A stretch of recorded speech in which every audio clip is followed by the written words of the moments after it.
I met her before. And she has a little assistant. She's smart. Yeah. Okay, Yeah. here we go. Yep. Okay, well.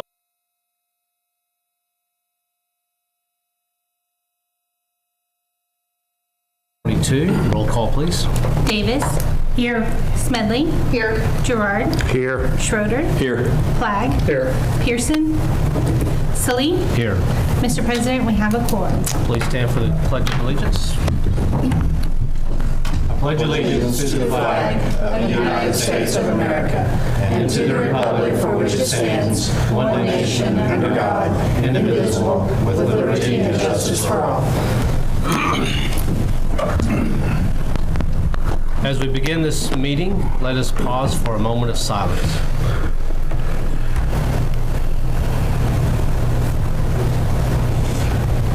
Thank you.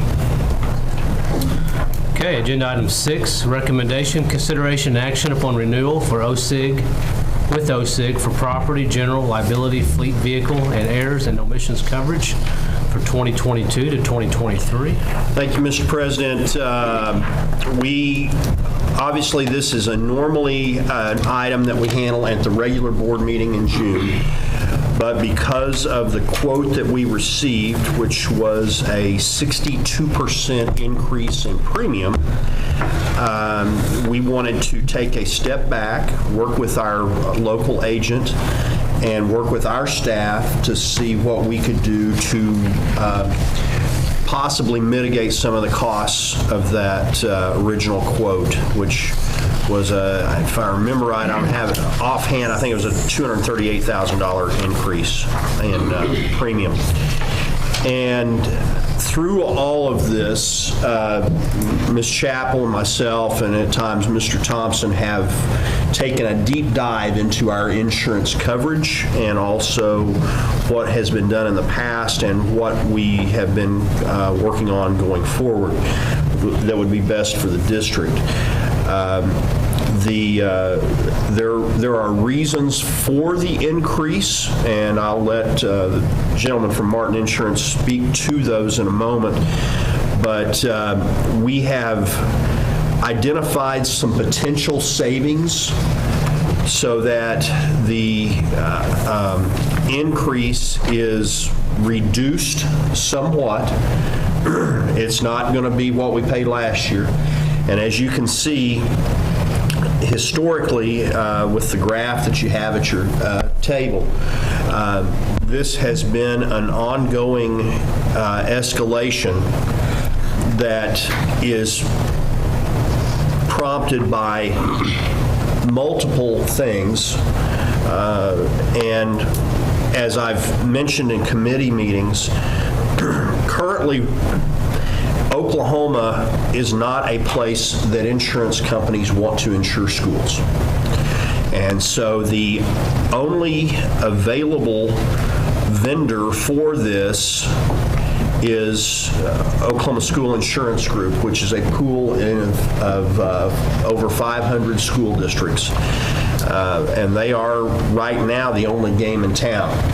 As we all know, when you do not have competition, it can be very challenging for the way it looks, and especially with the current situation without a competitor. We are somewhat at their mercy, but I will say that Mike and Pat Sheep that are here from Martin Insurance and a gentleman from OSIG, we all met this morning to go over the final discussion of this prior to making a recommendation to the board. And we do have a recommendation, but before we get to that, I want to kind of let Mike and Pat talk a little bit about how we got here and and then I will talk a little bit about some of the measures that we have taken to somewhat mitigate the costs that we're dealing with here. Obviously, this was somewhat of a surprise, and something that gives us pause, to say the least. So, Mike and Pat, if you guys want to talk a little bit about Thank you, Dr. this. I'm Pat Chief with Martin Insurance, and this is Mike Chief. So, to kind of bring us up to speed, we go back about 2 years, and this will kind of tie into why we have such a dramatic price increase this year. So 2 years ago, the school's insurance was written on a blanket basis for the property. And like I said, the majority of all your increase is the property insurance. So 2 years ago, the school was written on a blanket basis. The insurance company wrote it. What that is all the values are basically put in, I guess for better terms, into one bucket. And as you have a loss, they dip in and pay the loss regardless of whatever the value, you get the full replacement cost, okay? By pooling them under a blanket basis, the insurance company really did not enforce the cost of value that we currently see now. We were able to, or the insurance company didn't enforce it, so the schools were able to insure the buildings for 70 or 80% of the actual value under a blanket policy. But you would still be entitled to full replacement cost being under a blanket basis. So if you had a building for $100,000 that took replaced, you only had to really insure it for $70,000 or $80,000, you'd still get the full replacement cost. So the reinsurers who ride the property insurance then came back last year and said, look, we are doing away with the blanket basis anymore. They did not feel that they were getting the insurance premium due, so they changed it to now it's based on each individual building, to where you have a 125% margin clause. In other words, instead of having the blanket basis now, each building will have to stand on its own, and they are wanting it insured up to the full replacement cost value. So before, when you had the building that was insured for $70,000 or $80,000, now it has to be insured for the full $100,000. So with that being said, OSIG came out and did appraisals on all the buildings. And what we've seen in the last 2 years since COVID hit is building costs have skyrocketed. They've gone up anywhere 70-80% on some buildings. And so in order so that the school will not fall into not a deficit, but have enough to replace the building. Okay, so you wouldn't have to have tax dollars come back in and replace the building. They came in and said, look, we got to insure these up to the full replacement cost. And so the appraisal was done. We basically, the insurance company raised the building values approximately $47 million. Okay, and so that's the large impact on the property. And like I said, we have seen this not only in the school industry, city businesses, county businesses, our churches that we insure, all of them are now having to insure, mainly because of the increased cost in the building cost to replace the buildings. And so that's what we've done. So when they came out, they appraised all the buildings over $250,000. And so now we met with Cody. All the buildings are insured to value up to the necessary cost. But like I said, you also have a 125% margin clause in there that if it exceeds what we feel like the replacement cost is, you have up to 25% to do it. Whereas under the blanket, it was just in there. So those are the two main things that have impacted the property costs. I might also add, we did have one school, the Charter Oak School, we actually lowered the value. In our evaluations, we found that some of the costs that we had insured for also included architecture costs, the cost to lay the utilities, the cost for the dirt work. So we ended up actually lowering that value of that building. So, but like I said, the overall increase we have seen in the state for the true property rates is 10%, but the increase is we raised the property values $47 million. So with that, what we did, we worked with Mike and Pat to go through and look at some of our buildings that may be, because everything was at replacement cost. So we identified some buildings that potentially were not as valuable for the overall mission of the district. And as we evaluated those, we made the decision to get the quote that we have for the recommendation tonight for several of our facilities to be insured at actual cash value versus replacement cost. An example of that, at Cotterell, we know that we're going to replace that building. And we have plans in the very near future to begin work on that. We feel like there is no need to insure that building at replacement cost because we have the money in place, so we would insure that building at actual cash value. Because if a tornado were to hit Cotterell today, let's say, we would be in the same boat. We would start construction, but we would have to have portables brought in quickly anyway, and we could do that with an actual cash value coverage. We had several that we converted to debris removal only. For instance, the portable classrooms around Cotterell. If those were to be rendered obsolete due to a wind and hail event or something along those lines, we would not want to replace the actual portables because we plan to rebuild the building anyway, where it would encompass taking away any need for those portable classrooms. Another area that we looked at is Favor. And we made the decision to convert that to actual cash value as well, because the use of Favor could be moved to somewhere else very easily with what we're doing there with our alternative school. Another item is our indoor baseball facility, which is the original Favor's PE building from the 20s, and to insure that at replacement cost seemed excessive at best. What we took is the ones that are portables that are at the end of their life, which we have multiple that are, and we decided to make those insured at debris removal only. The portables that are still viable, we moved those to actual cash value. And then we adjusted our deductibles to and one of the things, I went back and had conversations with Dennis Schultz about how we got here as well.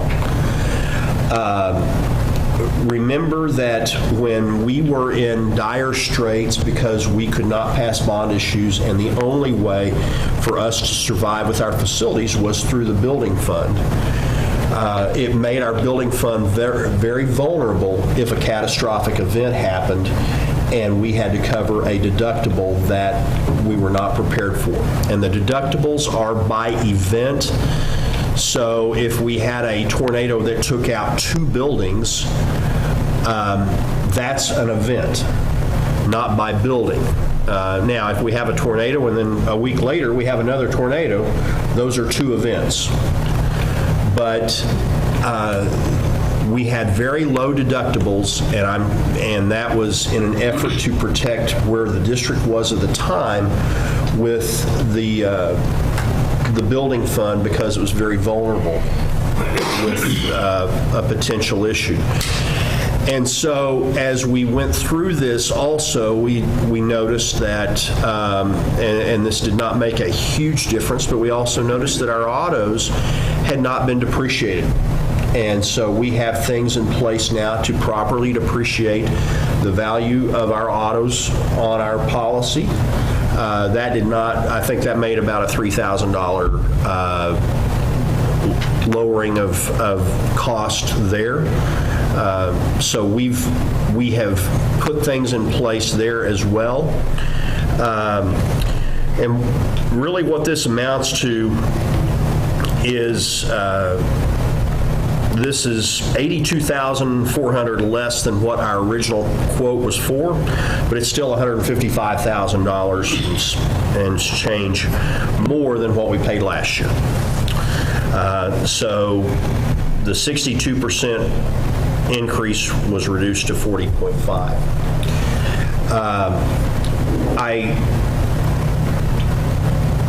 If we had other options, I think we would definitely explore those, but there's no guarantee, even if a company was willing to write a policy, given the loss that schools have experienced in our state with the weather, that it would be less than what we're getting from OSIG.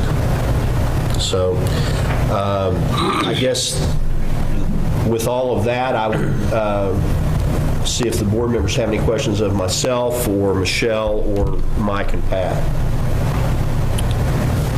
So what about the appraisal process? I mean, is that an appraisal that OSIG does, or that your agency provided? OSIG came out and appraised. He went out to every building and appraised. So are they licensed appraisers, qualified to appraise? I don't know if he is truly licensed, but he's been in the insurance business for 30-some years, and he has actually appraised Guthrie 3 other times.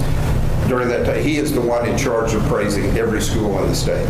For OSIG. Yeah. And they use Marshall Swift as their guideline for their valuations. Yeah.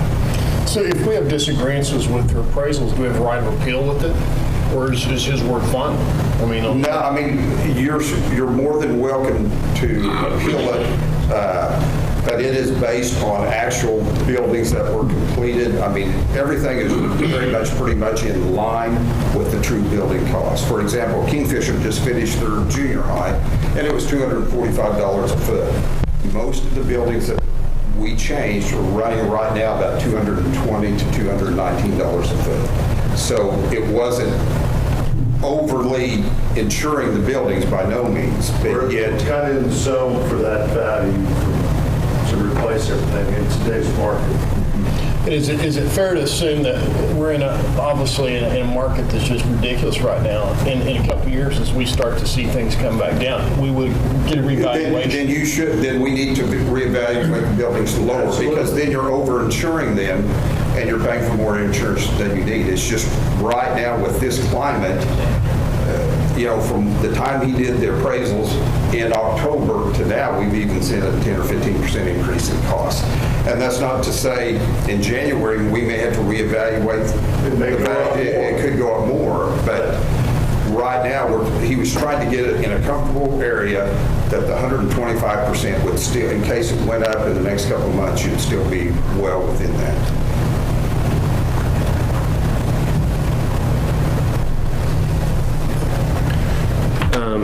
So on the county side, I'm familiar with that.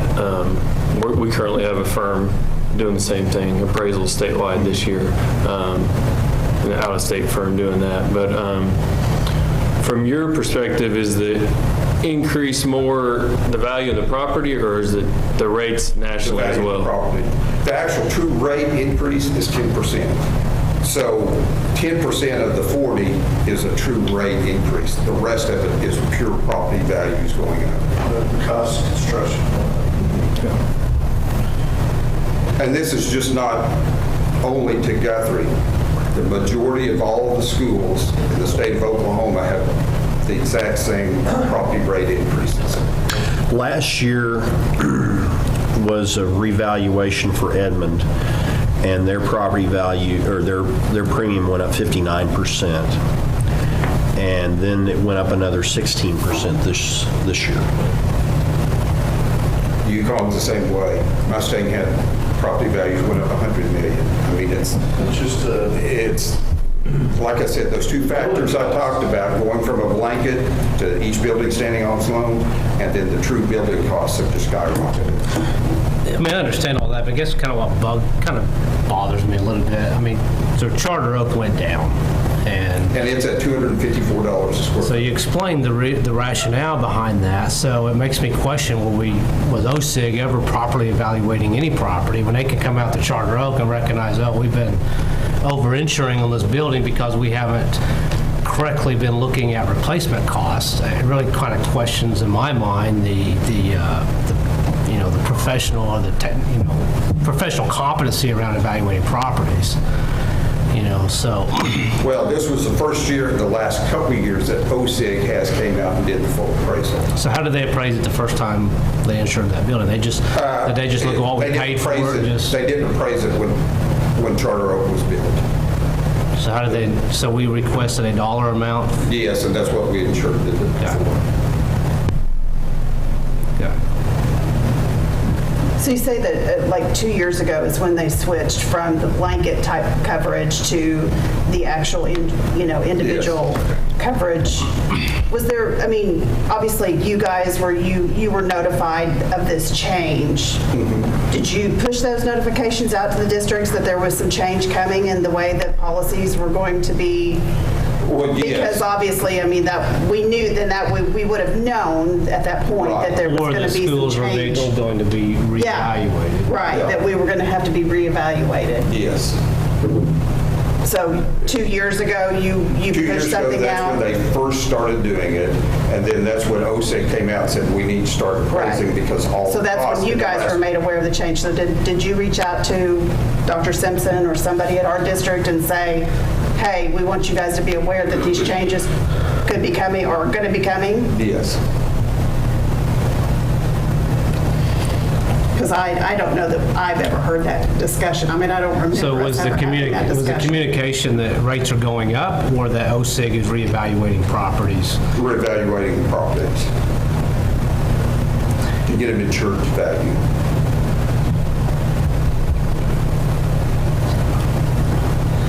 So I guess,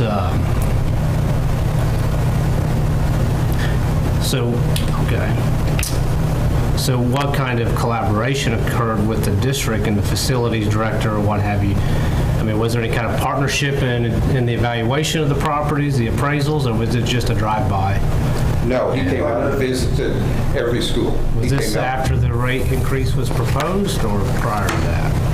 Well, this was I mean, they came out last October. And did a drive-by? No, they went to every building. He went to every building.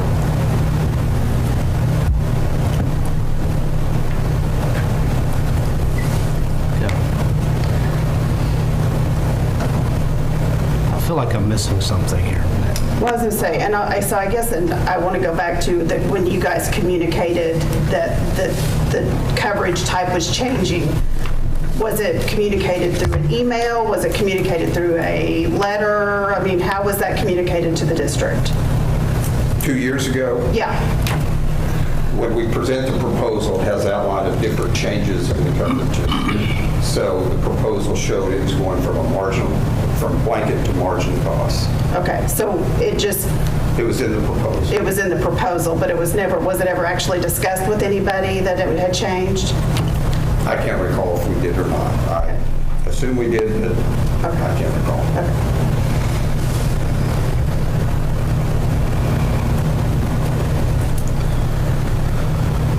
That's all I've got. Anything else? All right. Well,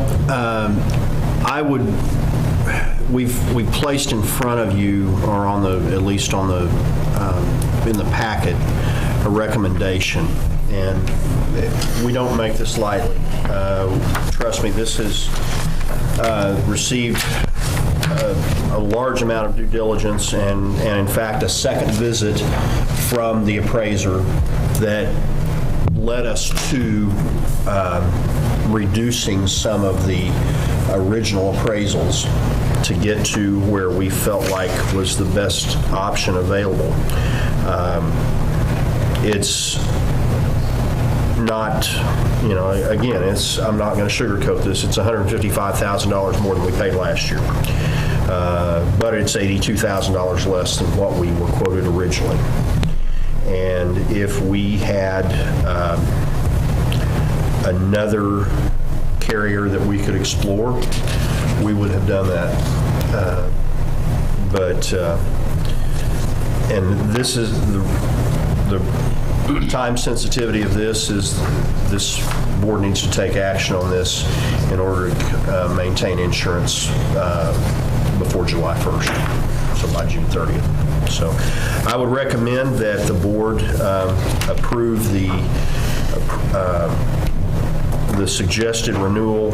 It's revision number 4 in your chart, but it's for $539,913. Okay, do we have a motion? Mr. President, I move that we accept revision number 4, premium of $539,913 with OSIG for insurance premiums. Second. Let me interject there, just to make sure that everyone is clear. The revision from that takes our $2,500 property deductible to $25,000, and that takes our windstorm and hail deductible from $10,000 to $25,000 as well. Okay, there's a motion and a second. Any other discussion? I just want to say that I want to thank Dr. Simpson and Michelle and Cody for your just due diligence that you've done with this process, because, I mean, as a board member, a $155,000 increase is very difficult to swallow for the district, because that's a lot of money. That's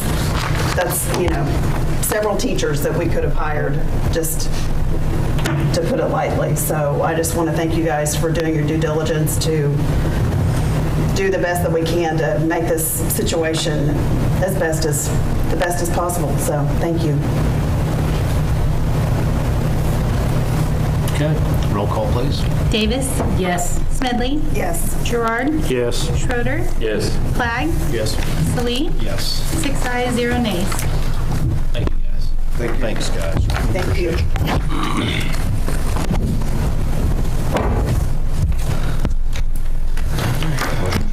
Oh, sorry, we're not done yet. I'm ready to pack it up. Agenda I item move 7. that we Do have adjourn. Second. Motion and a second. Roll call, please. Davis. Yes. Smedley. Yes. Gerard. Yes. Schroeder. Yes. Flagg. Yes. Salee. Yes. 6 ayes, 0 nays. Well, there's still your people here to vote.